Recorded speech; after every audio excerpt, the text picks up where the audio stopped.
right. Is AJ Preller about to make a move as the Padres offense continues to scuffle? They lose in Miami 4-3. And there are reports from Hector Gomez, who's gotten some stuff right and wrong over the years. And we will get into some of those reports here over the next hour. On field, Padres struggle to score until they actually rally in the ninth. But then they look like the Padres. They score twice with nobody out. They've got a runner at second, 3 chances to tie the game or potentially take a lead, and they don't move the runner. Jackson Merrill off second base, who hit a ball off the right field wall that could have tied the score if he hit it another 10 feet further. But they lose 4-3 in Miami. They'll try to win the series tomorrow facing Sandy Alcantara, so an opportunity against a guy with a 7+ ERA as the road trip continues. But we're here for the next hour. We do want to hear from you. Please subscribe. On our way to 9,000 subscribers with your help. Hopefully we get there by the trade deadline, which is just over a week away. We do need you to subscribe to this channel if you haven't done that as of yet. So please subscribe and smash the like button for us and follow us on X at John Schaefer, at Jim Russell SD. We appreciate your support of the channel. If you want to see your comment on screen, if you just want to support our work, click the $ below the chat box. We'll get to all of your super chats here this evening. If you want to become a member, you can click that join button down below.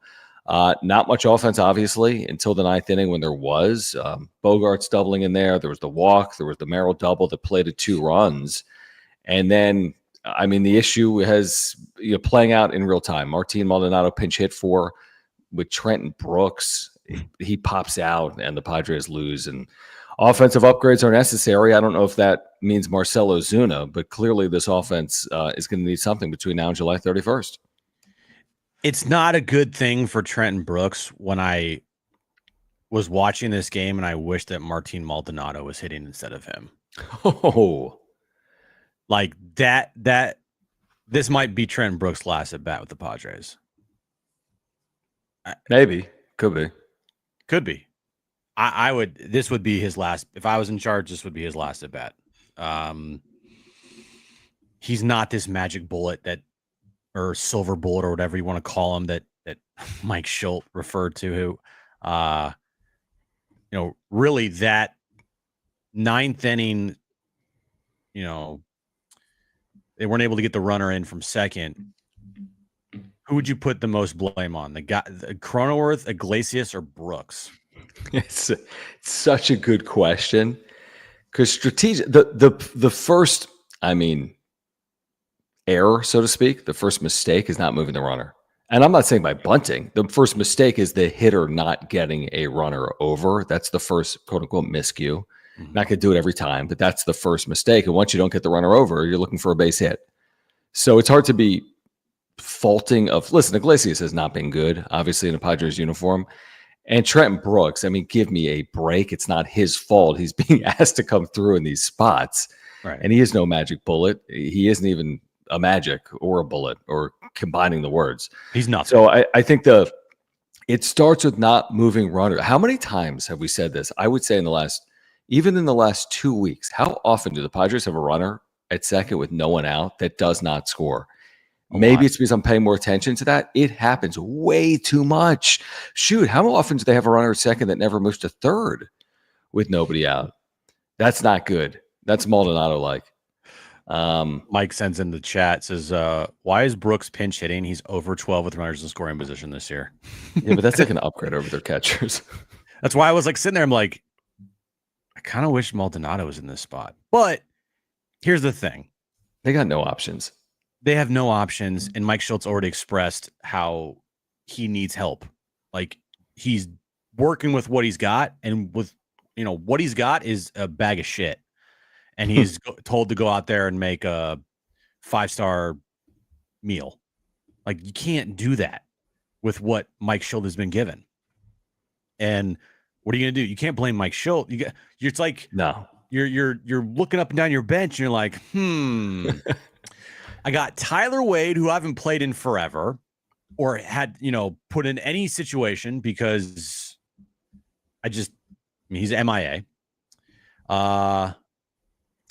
Elias Diaz. Yeah, hey, Victor Rodriguez. Grab a bat. There's no option there. And I know we're piling on Trenton Brooks, but like you said, Jake's got to move the runner over at the worst, right? Instead, he pops out to short. Yeah. So runner stays at second. then does the runner move to third? I forget. Oh, he strikes out. No, I meant like, I was thinking about a different ending. But Yeah. Iglesias, then he strikes out. I mean, Iglesias tonight was 0 for 4 with 3 strikeouts. He hasn't been good. He's been awful this year. Yeah, he's been bad. So even if Jake moved the runner over, Iglesias is still striking out. Like, in theory, we'll never know. But yeah, but still, I don't trust Iglesias. no. And then Trent Brooks, like, yeah, give me a break, dude. So they played some better baseball here to start the second half, but it's kind of actually, like, to be honest with you, John, it feels like a bunch of the same. To be honest with you, yes and no. I agree. I'm not going to disagree, but I mean the 8 runs and the 7 runs. They've scored 22 runs in 5 games. That's what you were asking for. 4.5 runs a game. That's what they've done. Now it's a small sample, but they've scored a little 4.5. team could score 9 runs off the Washington Nationals. Maybe. You're right. They've scored 5 runs in Miami. They put up 2 runs yesterday against the Marlins, and they scratched and clawed to 3 runs today. Marlins have a better pitching staff than exactly. Washington. That's my point. Listen, it's not as anemic as it has been. They've scored. Here's the facts of the facts. They've scored 22 runs in 5 games. Would you like more than that? Sure. Could it be worse? Yes. They're 3-2. It's not bad. Let's see what happens tomorrow. I mean, if they lose tomorrow, sky falling stuff, 3-3, lost the series to Marlins. Win tomorrow, it's like you're off to a perfect start to the second half. 2 series wins heading into St. Louis, where you go 2-2 and you're 6-4 on your 10-game roadie. So I'm not gonna really react to them losing tonight, and I'm not even gonna overly react to their mid offense. Their offense is mid. I mean, nothing happened tonight that's like, we told you, we've already known it. And they have to make an upgrade or 2 or 3, bench and otherwise, in their lineup and otherwise. And that now is on AJ Preller. And he doesn't have to do it tonight. He's got to do it in the next 9 days. He's not thinking about Trenton Brooks tonight. He's thinking about July 31st. What do I need to? And maybe he's thinking about Marcell Ozuna, as Hector Gomez is reporting within the hour. Source, trade talks between the Padres and the Braves have intensified. The Padres are very interested in landing Marcell Ozuna. According to the source, the Braves would receive Padres number 18 prospect Francis Pena and number 21 prospect right-hander Ryan Bergert. Now, the issue here is that A, Ozuna has not had a good year, and B, you'd be giving up some real pitching talent within your organization to acquire a guy that is on the downside, that's dealing with a hip injury, that has red flags everywhere, and has just been an average hitter this year and is owed a decent amount of money to finish the year. So I don't think that's the overly popular move that everyone is seeking. But if you want to upgrade your offense, you're going to have to upgrade your offense. And I'm not saying Ozuna is the answer, but if these are the things that Preller is thinking about, it maybe tells you about the situation he's in with the state of his offense in general, that he feels like he would have to make a move for a veteran outfielder like Marcell Ozuna, even in the midst of a down year. Well, clearly the priority is an upgrade to this offense because, it doesn't feel like they are on the cusp of scoring 5.5 runs per game. Like they are still struggling to score runs against just decent pitching. And if they win tomorrow, then the road trip is exactly how you'd want it to start out with. 2 series wins, you're 4-2. At worst, you split in St. Louis and you're 6-4 on your 10-game road trip. And I said, you go 6-4, man, you feel great. You're 10 games over 500 heading into that Mets series 3 days before the deadline. And if you take 2 or 3 from the Mets, then you're 11 games over 500 at the deadline. And we already know AJ is going to buy, but it's still, over the last 4 games, nothing has changed. No, switch has been flipped. I feel like offensively, where it's like, oh, here we go. These guys are heating up. They've had moments. Like Bogarts remains hot, right? The grand slam on Sunday. He continued. Hit tonight. 2 hits. He had a hit tonight in the 9th inning there. That double. But Fernando Tatis Jr. is still struggling. Jackson Merrill had a clutch hit tonight, but overall, he's still struggling. Their bench is awful. Their catcher positions hit, once every blue moon. And but we already knew this.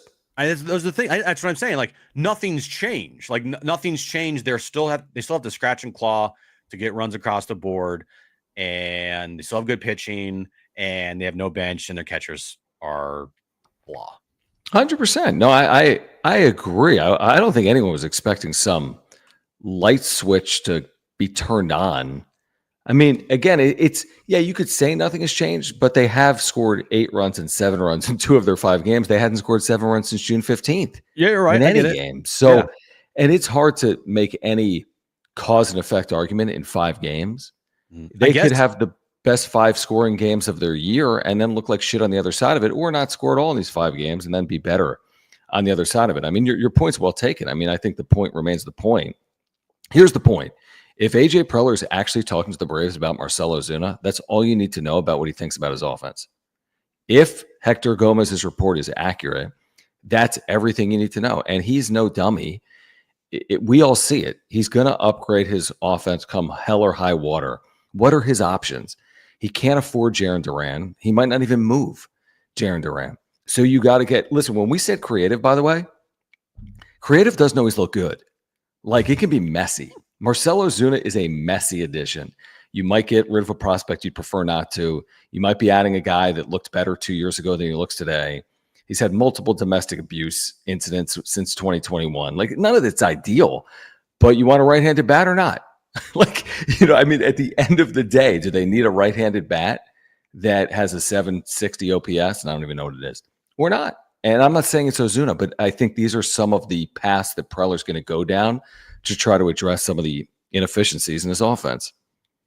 When I heard creative, I didn't think this. Like this to me is not creative. This is like what? Huh? Creative's another word for you don't have any money and your best option isn't available to you, right?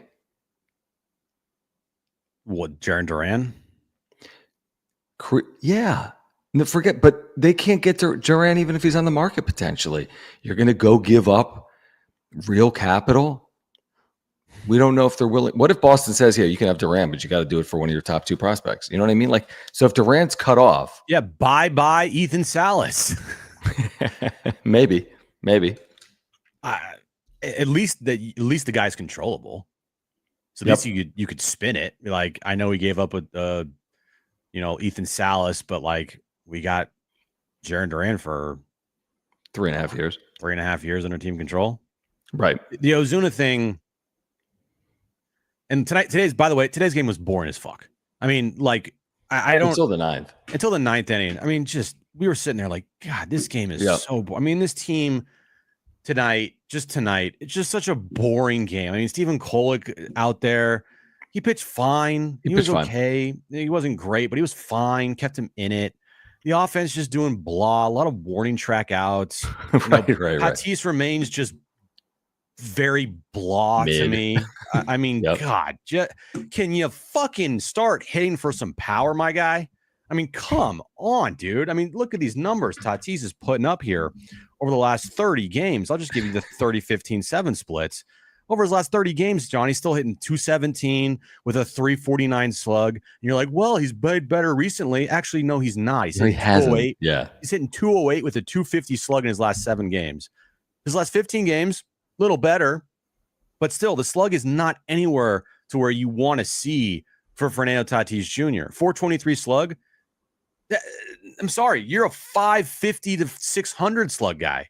Or at least that's what we're expecting of you and what you're asked to do. But, I mean, bro, can you show up? Can you start impacting the game offensively, power-wise? Like, you're playing great defense and you're running the bases well and you're going to have 30-plus stolen bases. That's great. But, I mean, if you're going to be an 800 OPS guy for the rest of your career, I don't know, man. Dude, hey, listen, is it like anything? It's heavy as the head that wears the crown. I mean, it's not solely Tatis. It's not solely Merrill. No, he's just the guy that I'm picking on right now. Yeah, but like facts are facts. 965 OPS through 2021, 800 OPS since. On the nose. Like, you can't tell me he's the same player. He's not. Now, I'm not saying, nobody's saying he's not good. No. Like, that's where people get this conversation so confused. Like, how could you say this about Fernando Tatis Jr.? We're just saying Fernando Tatis Jr. is no longer Fernando Tatis Jr., and the new version is not as preferred as the old one. And I feel like for $340 million, it's fair to be picky. And it's fair to ask for the world from this player who's 26. He's not Xander. He's not in his 30s. He's not Manny. He's not in his 30s. He hasn't been through the wars. The only thing he's been through is every injury in the world. He's played no games in the major leagues. This guy has no tread other than every injury. His actual play, he's barely played. I mean, he's barely compiled any numbers because he's barely played in his career. I'm just saying, listen, I just want to see that MVP caliber player for $340 million again. Maybe not every year. I'm not saying have a 965 OPS every year. I mean, that's legit top 0.1% type stuff. But I'm sorry, he's not the same player. And I can't be sold on his defense and his running to make up for the fact that his bat is not the same as his bad. Like, maybe some people are willing to go down that path. I'm not saying he's bad. He's good, but he's not great. And he used to be great. And I want the great player. Yeah, that's the thing when talking about Tatis right now. It's like, if you're criticizing Tatis, you're automatically labeled as like, how could you think Tatis sucks? Like you said, we aren't saying Tatis sucks. He's a really good player. You know, his WAR is definitely helped out by his defense for sure. He's got a 4.3 WAR this year. I mean, that's really good. It's gotta be all his defense. OPS plus is 125. All right, that's really good. His on base percentage is really good, 365. But you know, if I told you right now, or if I just went back in time, okay, go back in time, and hold on, let me pull this up here. If I'm saying, all right, Fernando Tatis Jr., you give him a $340 million contract, but his OPS is 810. Is that a good contract? Like, if the Padres, like over the last 3 years. I mean, what's Machado's career OPS or Machado's OPS in a Padres uniform? In a Padres uniform? I don't know. It's not anything gaudy. I mean, it's just consistent. The thing with, okay, so Manny's OPS over his time with the Padres from 2019. 832. 832. Okay. Better than 800. Tatis over his last, what? Which is better than 800. I mean, that's, significantly better than 800 on the nose. Tatis over his last 3 years, his OPS is around 800. It is 800. It's 800 on the nose. 800 on the nose. I don't know, man. I just, the thing with Tatis is like, you've seen it and you've seen the brilliance and you've seen the oh my God flashes. And now those are dime a dozen. Right. Yeah. Like, don't blame Preller for looking. Here's the thing. Here's my take on Ozuna. Nobody wants him. I get it. You don't want him, but don't blame Preller for needing to go get Marcell Ozuna when Fernando Tatis Jr. isn't holding up his part of the bargain. Now, you could blame Preller on that too, or the Padres organization. Should they commit it to him long term when they did? We can have that conversation, but you can't tell me it's AJ Preller when Fernando Tatis Jr. isn't living up to who he should be as a 26-year-old player. That's all I'm saying. And it's a business. It's not personal. It's high stakes. Tatis needs to be better for 60 games to give this team their real chance to unlock an offense to score 5+ runs a game. I'm just sorry. It's not Marcell Ozuna's job, nor is it AJ Preller's job for Fernando Tatis Jr. to be a more competent threat at the plate. I'm just telling it how it is. It may be rough for some people to hear that. It's not solely Tatis, but he's a big part of the conversation. Xander Bogaerts is doing what we've asked him to do for a month.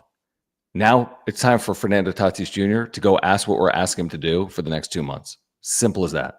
Yeah, Tatis is doing other things to make himself very valuable and be a very good player and be an all-star, right?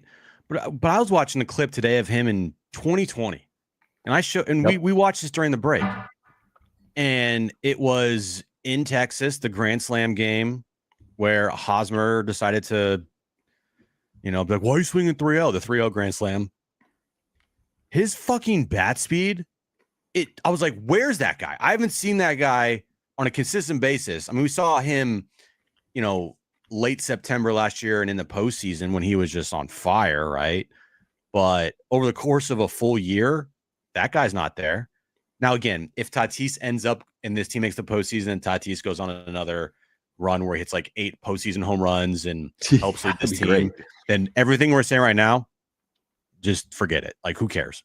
But, they got to get there first. And I don't know, man. I just missed the Tatis where you could just go into the season and be like, this dude's going to fucking mash. But I mean, are we now going into seasons where, like, I used to think it was real when I would say Fernando Tatis Jr., like, when healthy is an MVP candidate. I can't say that if this is the player he is through the end of the year. I'm not going to go into 2026 and be like, this is the year, guys. This is the year he's going to look like Shohei Ohtani at the plate. I mean, there's no chance in hell he's going to ever look anything like Shohei Ohtani at the plate if he can't finish off his age 26 season better than he has at the plate. I wouldn't have faith in that happening is my point. Let's get to some of the super chats. Guys, if you're here, subscribe. We need to get to 9,000 subscribers by the trade deadline. We need your help to do that. Please subscribe if you are here. Smash the like button. It helps us out. And thank you for the super chats. Click the $sign below the chat box, like Chucky D, who gets us started here tonight with the first super of the night. He says, getting busted up and in all the time, not really a question mark, but he is. Tatis has happy feet with too many ass up the third base line on outside slider swings. How many times I said it even tonight, Jim? I'm like, he's such a flailer. There'll be a breaking pitch in that's 8 inches off the plate, and he like matrixes his way out of the way. I'm like, the ball wasn't hitting you if you didn't move. It's only 8 inches off the plate, and you're 1 foot away from it. Yet you are completely flailing. Now, there's times he needs to. There's no doubt he's been pitched up and in. And by the way, it's worked to the success of opponents, so that's why it's happening, and it's continuing to happen. But I don't know what it is. He certainly has happy feet. He absolutely changes his approach and his swing. Often, he's done it throughout the course of the 2025 season with varying degrees of success.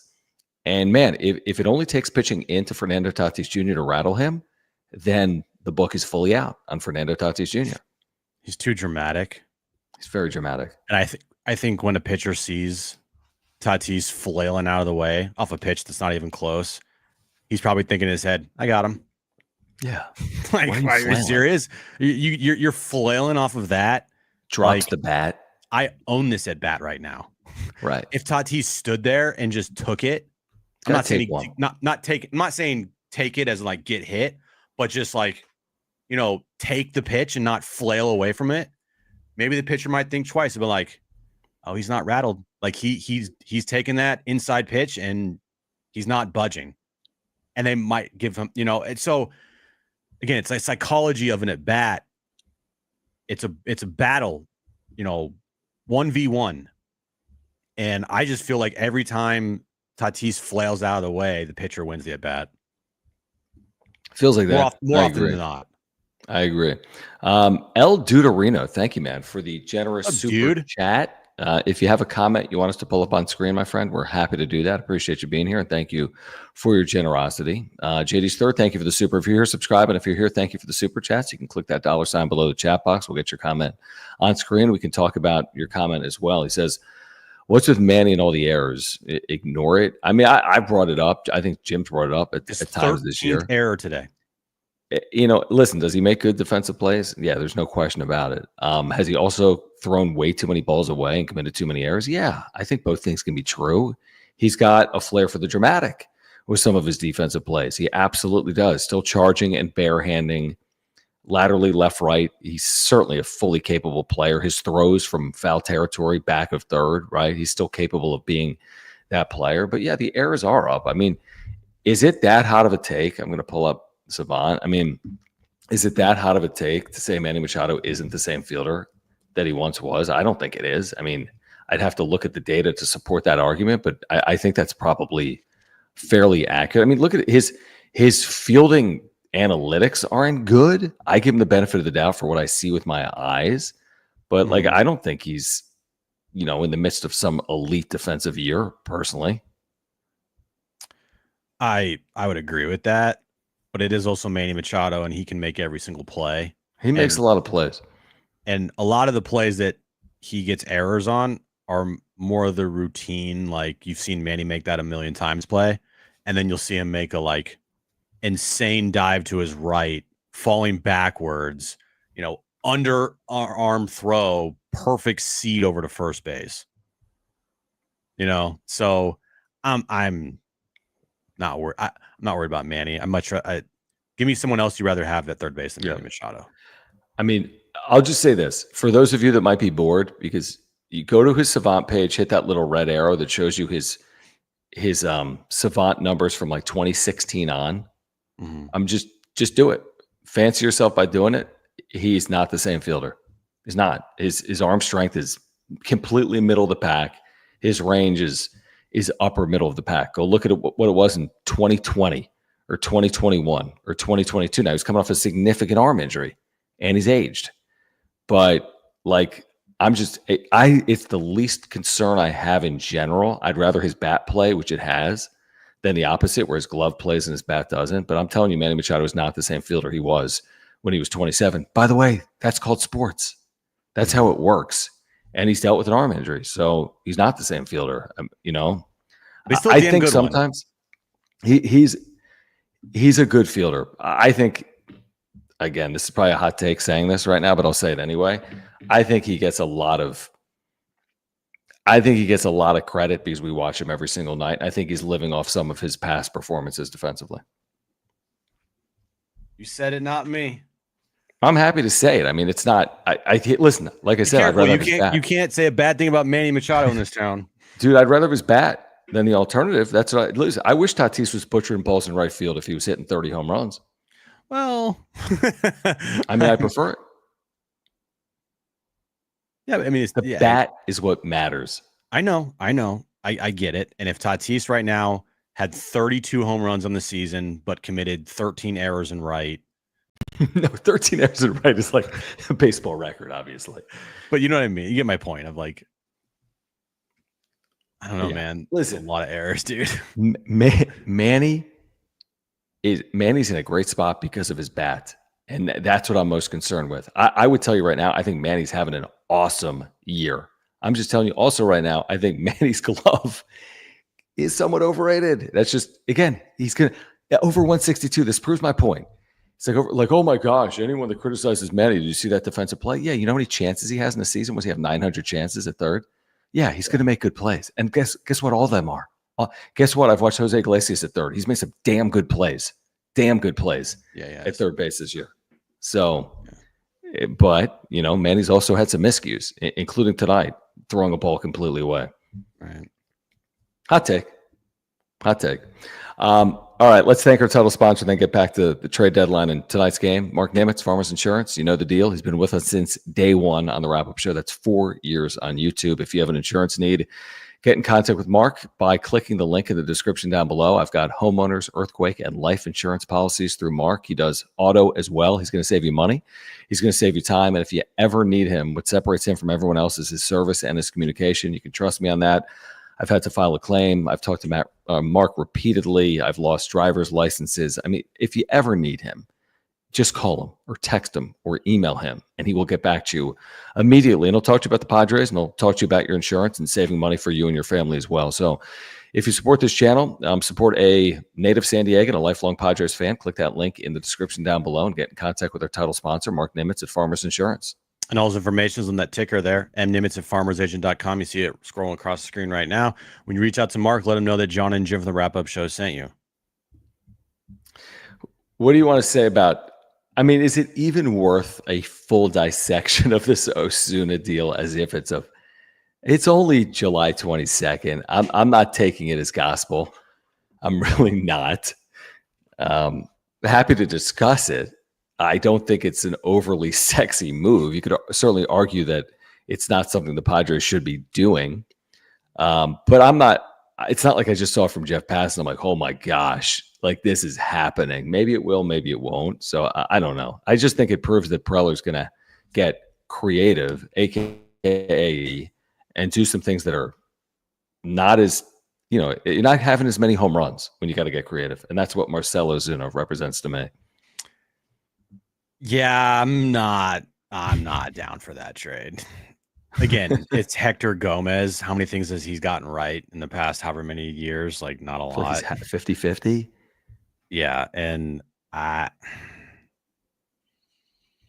don't know, man. If you're giving up 2 prospects and, one prospect and then Ryan Berger for a rental in Ozuna who has a bad hip and he's having a down year and he's not healthy and costs you a good amount of money, like,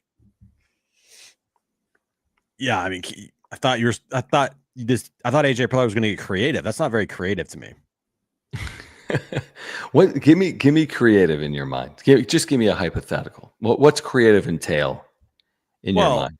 Creative would entail like multiple bats. Well, this doesn't mean this is only move. No, I get it. Controllable pieces. I wouldn't be a proponent of it, but it would definitely scream creative if they dealt a Jay Cronenworth to free up some money and go out and get some pieces. Could you imagine they go out and get Ozuna, but then because of the money they're bringing back with Ozuna, they trade Jay Cronenworth? I don't think they would. I know. I'm just saying, like, there's, as Johnny says, get Luis Robert Jr. for far less, potentially. We don't know what the price tag more is. Because if you pick up his team option, which again, they don't love rentals, he makes $20 million next year. How about this? The same 2 rumored players for Marcell Ozuna instead of Marcell Ozuna, it's Luis Robert Jr. Would you do that? Yeah, but then I'd go down the path of, does that mean they have to trade Jay Cronenworth because he's scheduled to make $20 million next year? But it's a club option. It's not a player. But we spent all day saying Preller doesn't like rentals. True. You know what I mean? You're going to give up Ryan Berger for 2 months. Ryan Berger is an upside, pitcher that's had a level of success 100%. in the major leagues that's controllable. This is why I'm not doing it.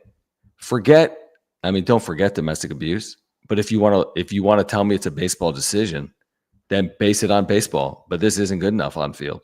Yeah, no, nothing. And I do think, the red flags have to at least be a part of the conversation. It's like Rocket says here, is like, this is the problem with when you entertain something like Ozuna. It's like, well, what about these other dudes? I know. Like, well, no, it's power and earth. Yeah, exactly. But it's like you're opening this can of worms that is unnecessarily being opened potentially. Again, I don't know everything about every player's past. I really don't. And I'm not really interested in opening up every single player's, personal history page. That's more on the Padres to do, or the players union. But if you're going to go out and get Marcell Ozuna, just get the comparable player and not get Marcell Ozuna, to your point. I mean, if he's got a 560 OPS since June 1st, go get Luis Robert. I would agree with that. And there's other outfitters. I don't think it'll happen, is my guess. I think that you're going to see lots of reports. It's only July 22nd. And my guess is maybe they've called on him. But my guess, I just don't think it's a good enough upgrade that it's really worth losing our mind over right now. But I could be wrong. Maybe they acquire him.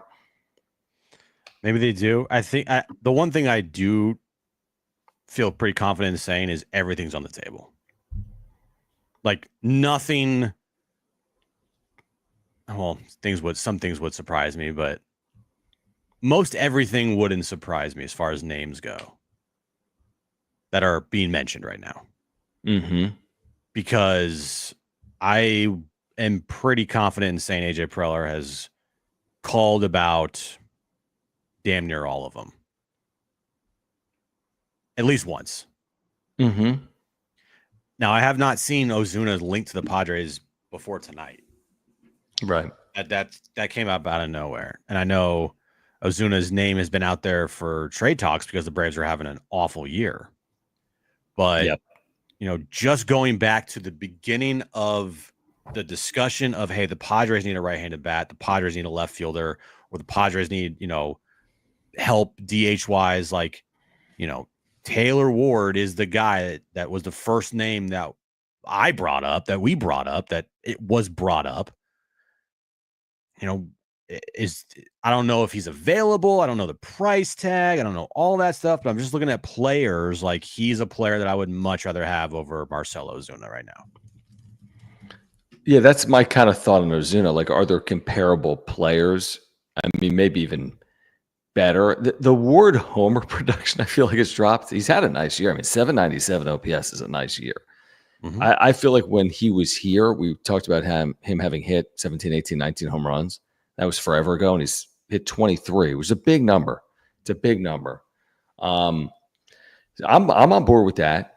I think, again, I think creative, now that I think about it, I think creative is code word for I can't do what I want to do. Mm-hmm. So I have to trade players I don't want to trade to get, or land just some blah player or players that aren't the home runs that you were seeking. And the reason I say that is the money issue.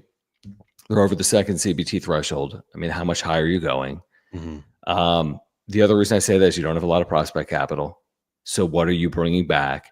And then I guess there was another point. And then the final piece is like trading Jake Cronenworth. We can use we've thrown it out all week, Jim. Hey, it's creative.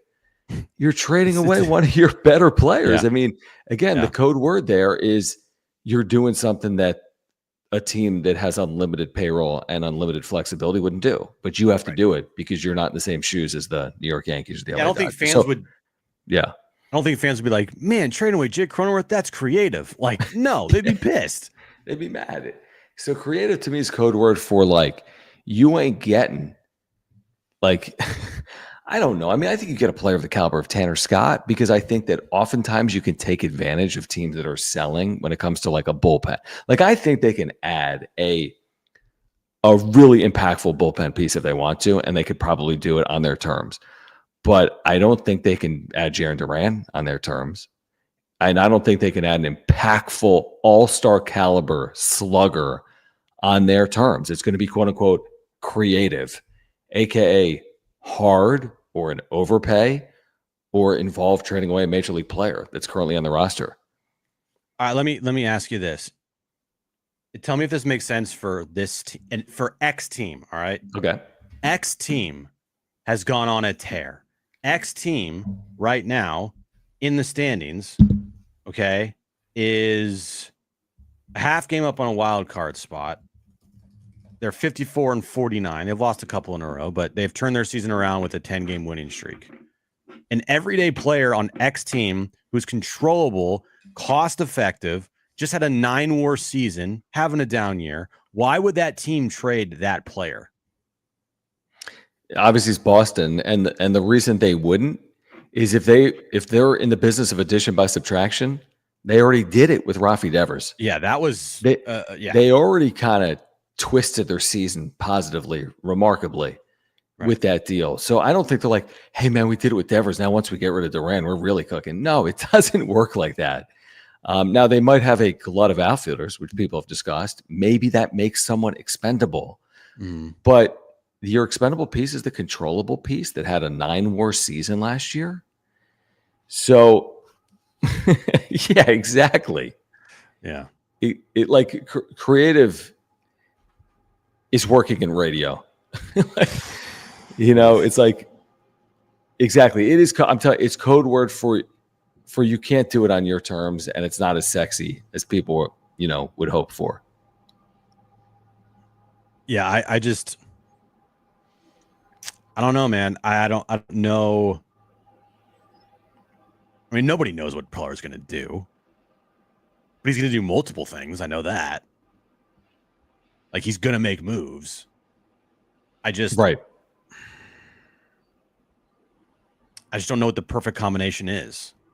And I don't even think he knows the perfect combination.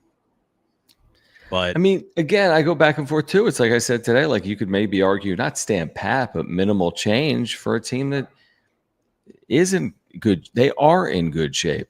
I don't know what it is after tonight's loss. Are they 2.5 games up in a playoff spot or 3.5? I don't know. 2.5. 2.5. Okay, so they lose a game there, and that's going to happen. There's going to be days you gain a game and days you lose a game. Like, you could make an argument to not rock a boat. I mean, certainly he's not reacting to tonight's loss to the Marlins, as he shouldn't be. He's reacting to the body of work. It's not about Trent Brooks not coming through in the ninth inning.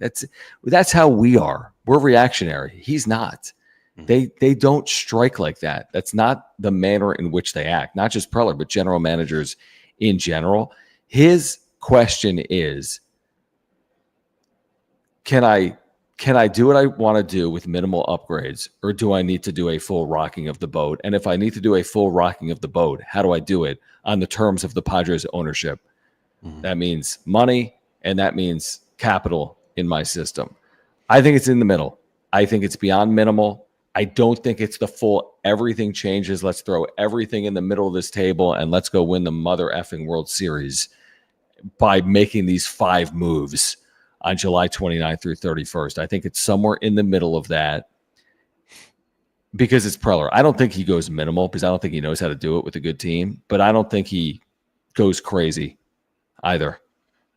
Well, I just think back to that article I read of Jerry DiPoto back from 2020. Yep. Saying that in his conversations with AJ, he really wanted Austin Nola to the point where he's like, I don't care, I'll overpay for Austin Nola. I know, but 2020 is also fake to me. It's fake, but AJ, when he's enamored with the guy and he wants the dude, guess what? He's going to try every single combination of prospect to go get that player. I agree. I agree. I mean, you could argue the Juan Soto trade was an overpay, right? You could argue at the time some of the moves he made last year, like, whoa, like that's a lot. Like it felt like he traded everybody in the organization except for DeVries and Salas. Right. So whatever moves he makes, my first reaction or my first thought is probably expect a reaction of, whoa, that's kind of a lot. But then in the end, how many of the pieces that AJ Preller has traded away, like of these, not like the big time deals, but some players you're like, who's that guy? Like I don't remember any player they traded away last year for anybody that they acquired. Completely. The Tanner Scott deal, the Luis Arise deal. It doesn't feel like they get overly burned on these deals. I mean, I get it. If you look at the history of Preller's tenure, 10, 11 years, of course there's examples. 100%. And of course, when you acquire a player of Juan Soto's caliber, you better be giving up real prospects. You better be giving up major league talent. And he did in James Wood, Mackenzie Gore, CJ Abrams. But again, the Nationals have also changed their regime and don't exactly seem on the brink of winning a World Series at some point in the next 12 months. Let's get back to this conversation. Do want to remind you about our friends over at SeatGeek because they have a terrific offer for our viewers going on right now. In fact, the Padres are going to get back home. And when they do that, if you use promo code PADSWRAP, that's PADSWRAP, you can take $20 off your first order of $50 or more at SeatGeek. You heard me right, $20 off your first purchase of $50 or more with promo code PADSWRAP. Just make sure to click that link in the description down below. You can download the app and have the code automatically added to your account so you can use it later. And we do want to thank our friends over at SeatGeek. But again, the Padres coming back, and they'll be here in about a week. In fact, a week from tonight. And I mean, you can get good seats for well under $100. Like you can sit downstairs right here, you know, down that first base line for $90 a seat, less than that with fees. Take $20 off. 2 tickets is $180 minus $20, $160 when the Padres take on the Mets in late July. So take advantage of that promo code. Click that link in the description down below. And SeatGeek is MLB's official ticket marketplace. So once you purchase your tickets, they're instantly downloadable to your phone. Make sure you use our promo code PODSWRAP when you're on SeatGeek for your first order, PADSWRAP. Enjoy the game on us. 100%. Steven saying he tried promo code Magic Bullet. Yeah, it's not gonna work. That adds $20 to your ticket purchase. Right. Use promo code Magic Bullet. You know, I don't think tonight is a reason to, really even react. I'll react to what happens tomorrow. Win the series, job well done. Lose the series, wasted opportunity against a team that's likely selling. We had Craig Mish on today, covers the Marlins. I mean, they have some nice pieces to move. Yeah. Edward Cabrera, the starter tonight. I mean, I like the Marlins pitching, man. The dude who pitched yesterday, that 6'8" dude, give me him. Cabrera, give me him. Yeah. Sandy Alcantara, keep him the hell away from San Diego. Well, luckily they're facing Sandy Alcantara tomorrow. Yeah, watch, he'll shove. Don't say that. Innings. One hit. 12 strikeouts, no walks. Right. They've got some pieces that'll be on the move. They've actually had a fine season. By Marlon Sanders, only like 5-6 games under 500. I mean, they got a lefty bat that they don't need in Jesus Sanchez that he said is going to be moved. It's had an above average. Did they win like 10 in a row or something? Like some crazy number. Yeah, it was right before the break. It was at least 7 or 8 right before the break. And like today, Craig Mish was like, yeah, it's not the same old Marlins. You're like, they're super competitive. Like they're in a lot of games and they're winning probably a little more than people thought they would. They might not be that far off. I will stick by the idea that like Alcantara to me, because his name's rumored with the Padres. I think Passan linked him yesterday. I stick by, and he's controllable through 2026. I stick by pass on Alcantara. I know it's Ruben Niebla. I know it's the pitching whisperer. But to give up real assets for a guy that is coming off Tommy John and is not the same pitcher that he was and is having an awful year, I don't know. That to me is a bridge too far. Yeah, and by the way, they're not trading DeVries and Salas for Alcantara. Hell no. No chance. Maybe on the buy low. You said it today. I mean, maybe a real on the pennies on the dollar. Okay, I'm intrigued as a project.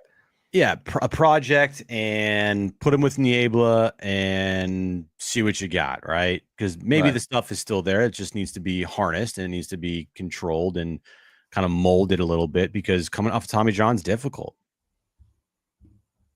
But completely. Yeah, I don't think does he help you this year though? Like if they traded for Sandy Alcantara now, does he help you this year? Odds are I don't think so. Probably not. I mean, listen, I will say this too. I'm looking at the passing list again from yesterday, top 50 trade deadline targets. And then he like put certain teams that could be interested. And he tagged the Padres to 9 players. Ozuna is one of them. Alcantara is one of them. I mean, Duran, who we've talked about obsessively, is one of them. Luis Robert Jr., we've talked about obsessively, one of them. Taylor Ward, one of them. Adolis Garcia, you've spent, a week plus referring to, one of them. I mean, the only guys we really haven't delve deep into this trade deadline season: Stephen Kwan, Seth Lugo, who we know everything about, who's a terrific veteran starting pitcher, and then Zach Allen, who absolutely has value for a contender as well, or could provide value for a contender. But I mean, those names, nothing's coming out of left field, so to speak. Even that Ozuna report today, like, you know what I mean? Ozuna's been on this. Again, we haven't really done the deep dive on Ozuna because nobody wants him. But now that they're like, hey, the Padres are interested in Ozuna, I was like, what the hell? Like, what? I mean, Passan wrote it 48 hours ago. And, I'm sure tens of thousands of people have read it. I just want it to be next week so bad. I just want to react to what this happens every year, dude.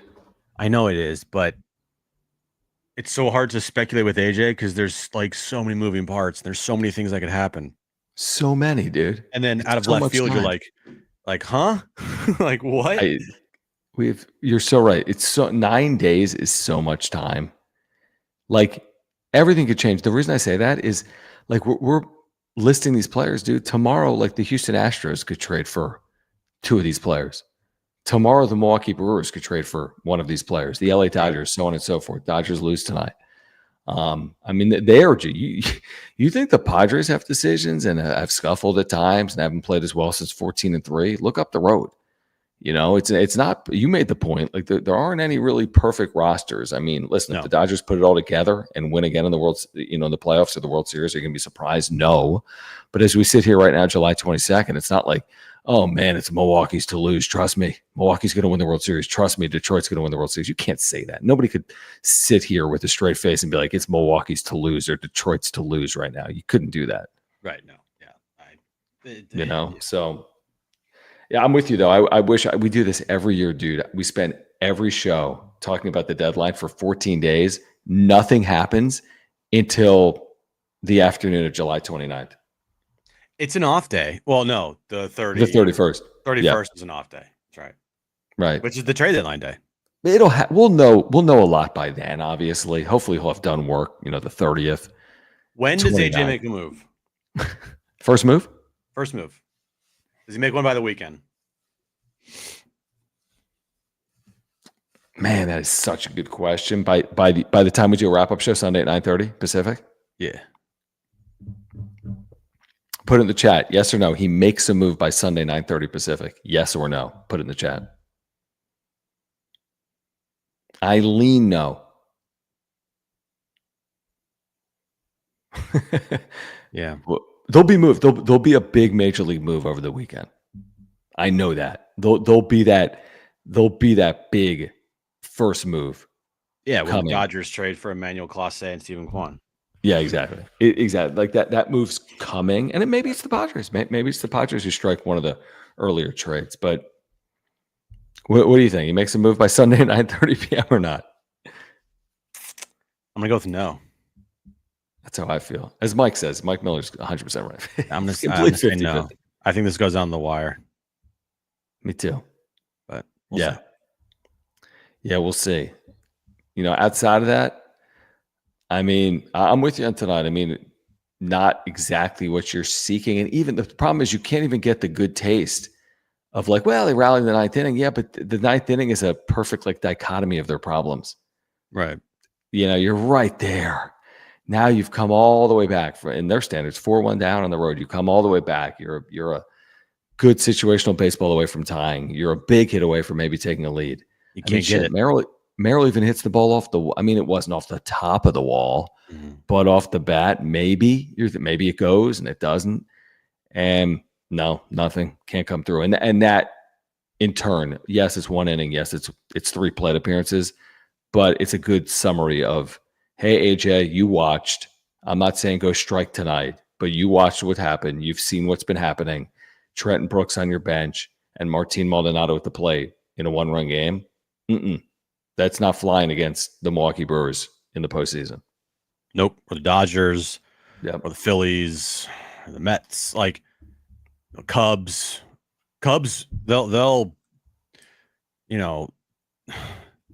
They'll beat you because you can't score more runs than them. Right, exactly. Like that offense is so good. Padres have to outpitch everybody, and they got scratch and claw, and have timely hitting, and win games 4-3 instead of 6-5. Well, right. Shoot, to win games 3-2. That's just who they are, and that's their identity, man. They're unless this magic switch is flipped, which I don't envision happening. Hope I'm wrong, but they're not going to all of a sudden just score 5.5 runs per game. They're not. Right. No, I agree with you. Let's get to a couple of supers that are rolling in here from our buddy Carlos. Thank you, man, for hanging out. Thank you for supporting the channel. He says 789 today is why we need to add. I got so freaking mad, threw my phone to the wall. Shit. But WTF, why aren't they bunting over, or why aren't we bunting over? Wouldn't have mattered, bums. Are you playing? I mean, I don't think I'm bunting. Right, I'm the road team.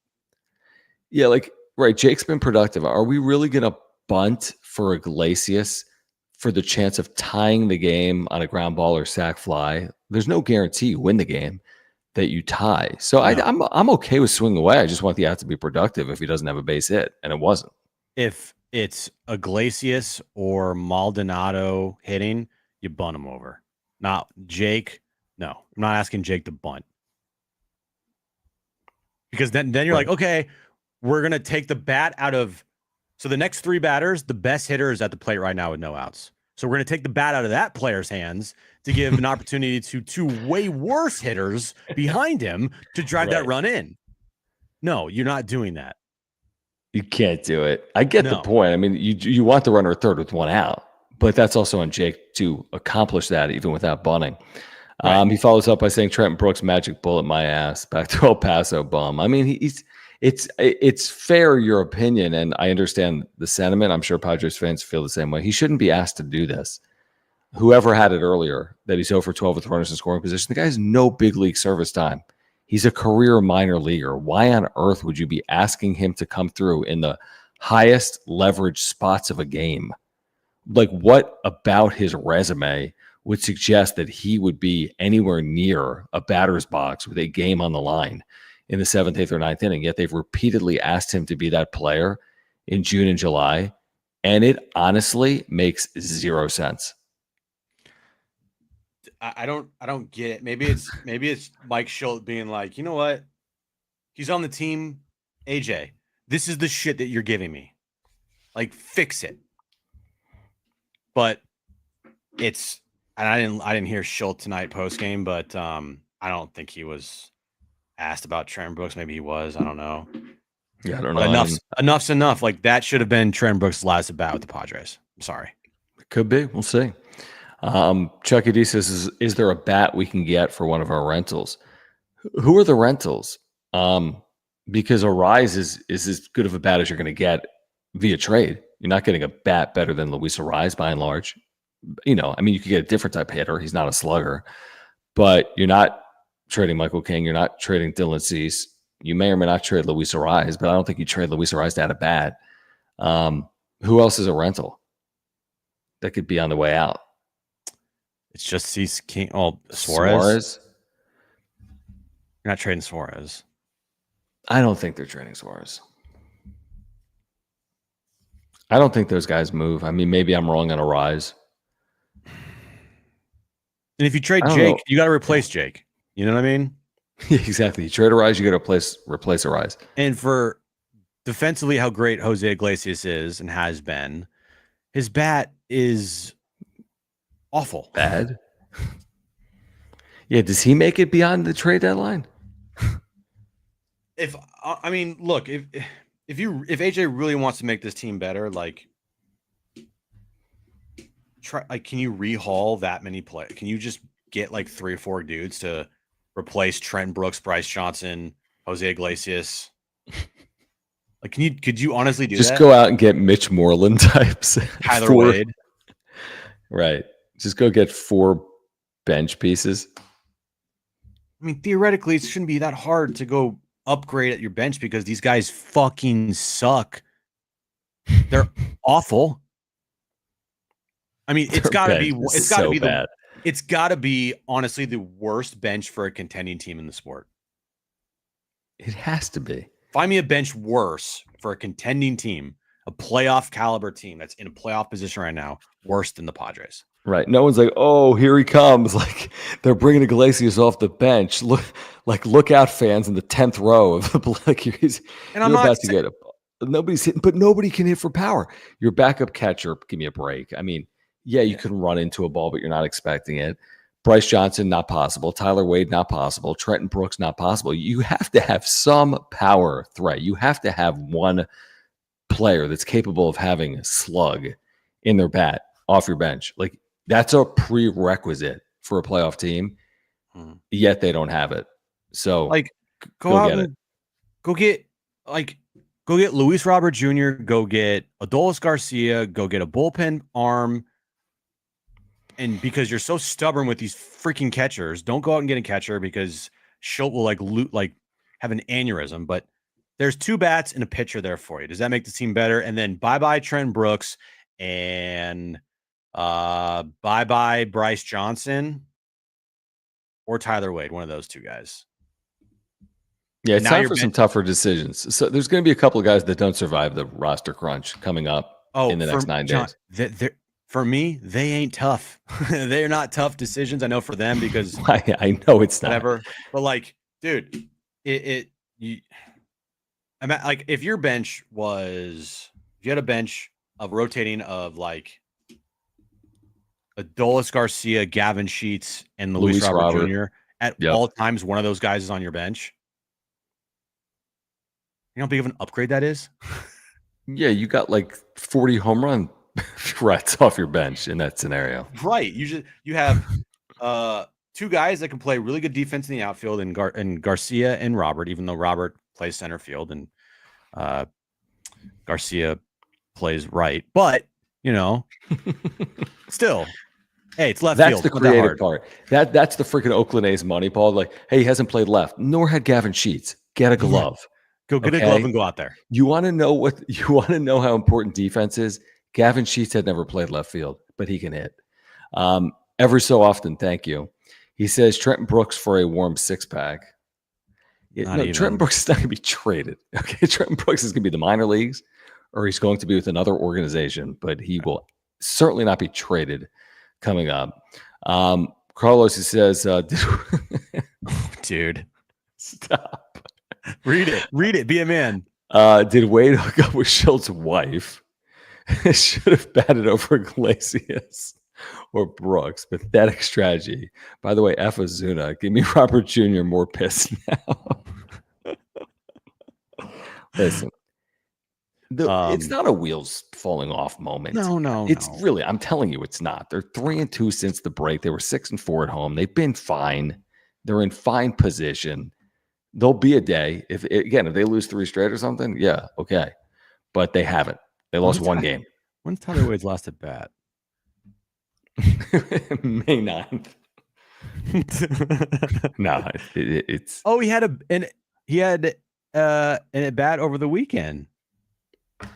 I must have missed it. Where for who? San Antonio? No. All right, here we go. Ready? San Antonio. He's had one at bat since June 29th. Is that right? Yeah. What is he doing all day? Imagine taking cuts every day for one at bat in a month. Imagine if I practiced imagine if we practiced on the radio every day and then we only went on the air for 1 hour a month. It'd be a great 1 hour, though. I'll tell you that. I mean, I guess if we were making $1 million. Cody, thank you for the super. Says Padres could have hit Wade for the magic bullet.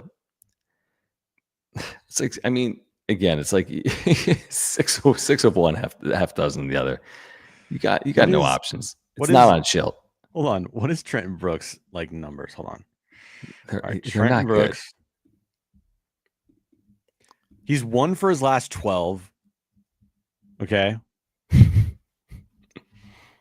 When was his last hit? Was it the Dodger Stadium home run like a decade ago? He had a hit against Philly on June 12th.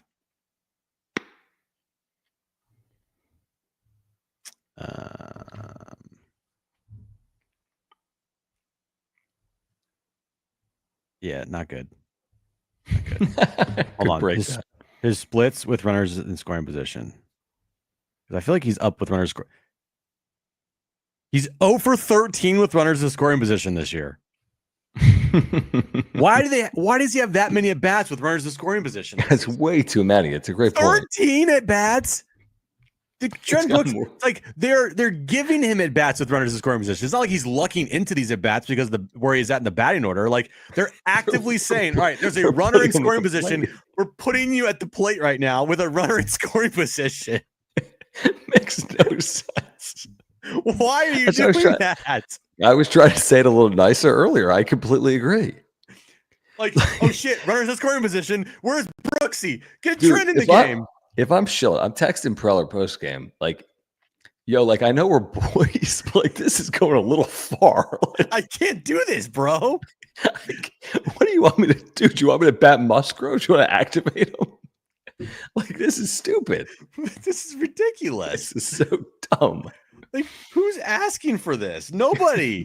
What is Trenton Brooks doing in the major leagues this long? I don't know.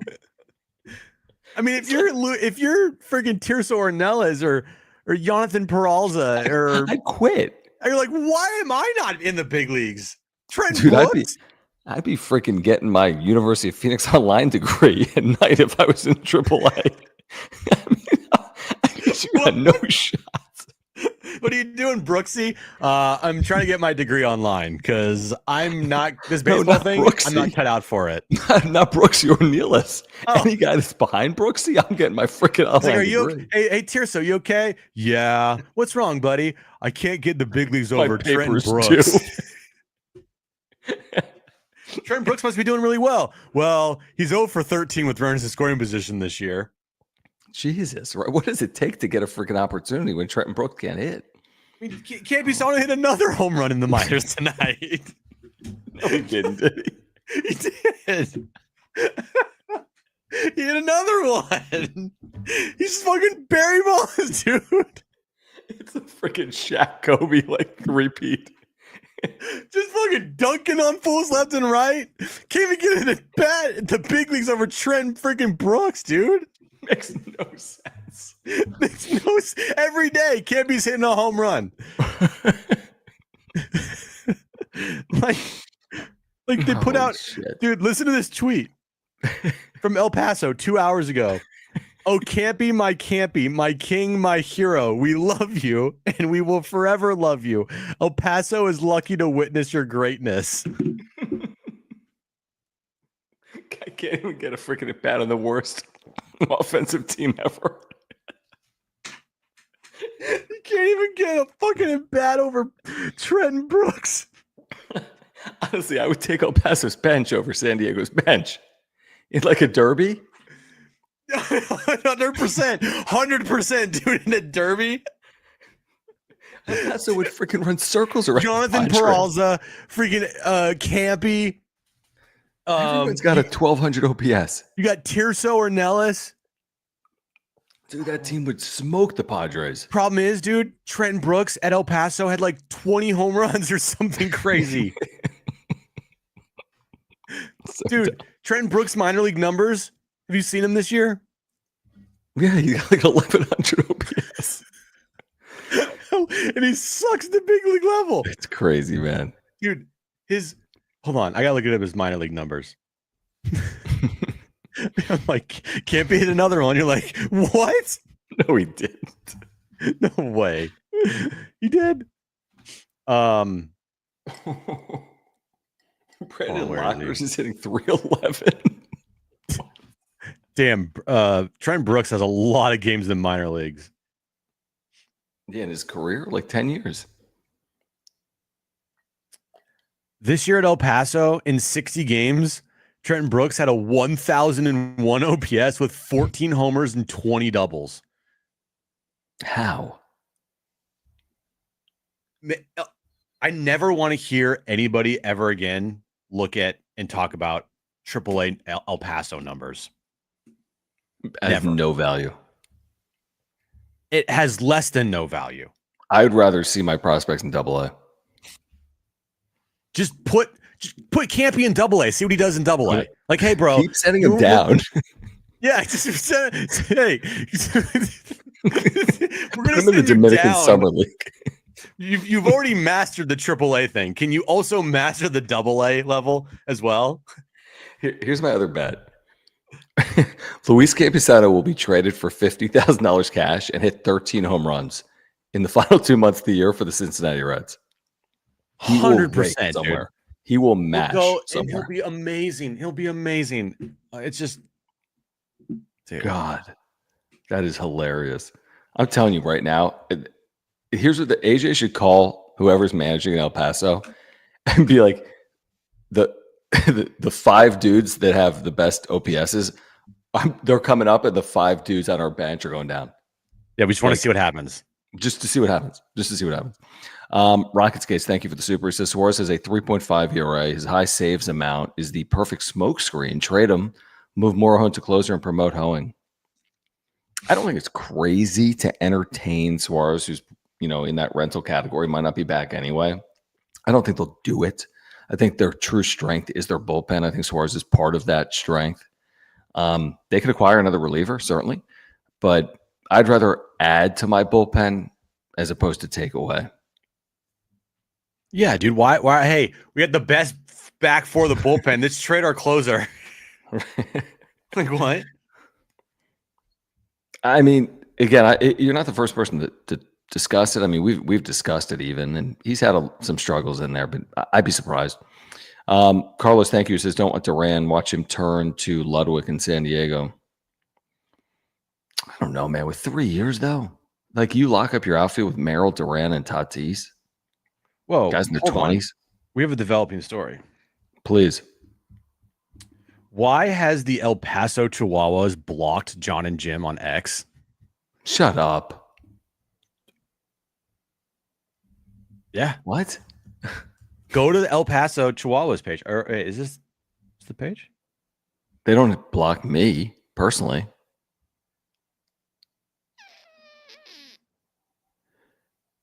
Dude, the ball can't be hit has not landed. But they blocked John and Jim. I almost need to tweet, why have you blocked John and Jim? Yeah. Is it because we spend every night making fun of the players in AAA? Has El Paso blocked Jim on Twitter?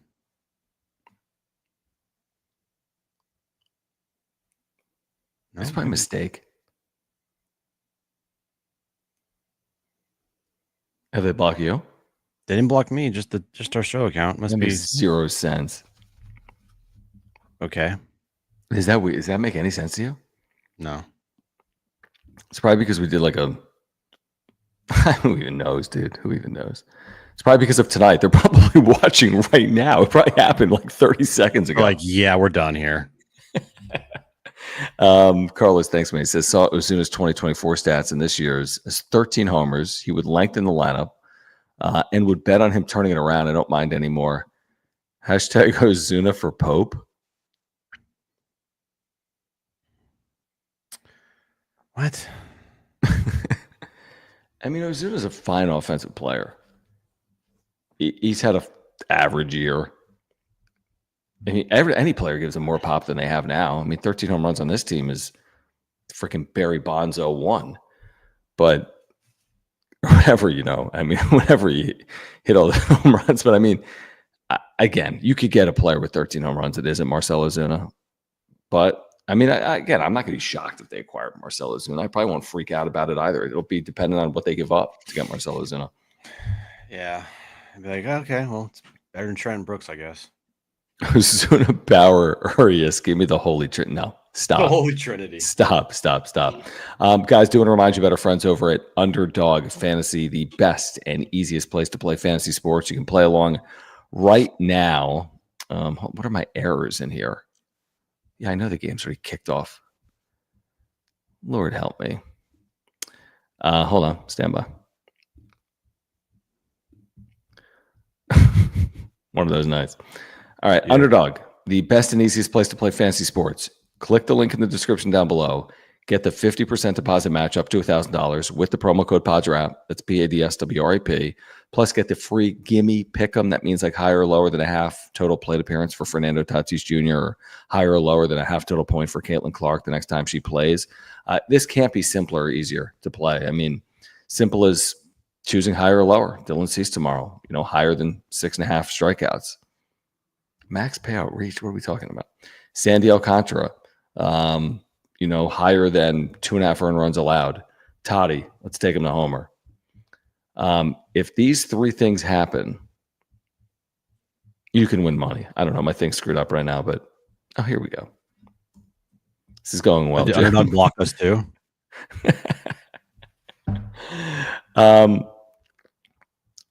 If those three things happen, $10 pays $152. Okay, so it's simple. It's easy. You get the 50% deposit match up to $1,000. You get the free gimme pick. Just use that promo code PADSWRAP and click the link in the description down below.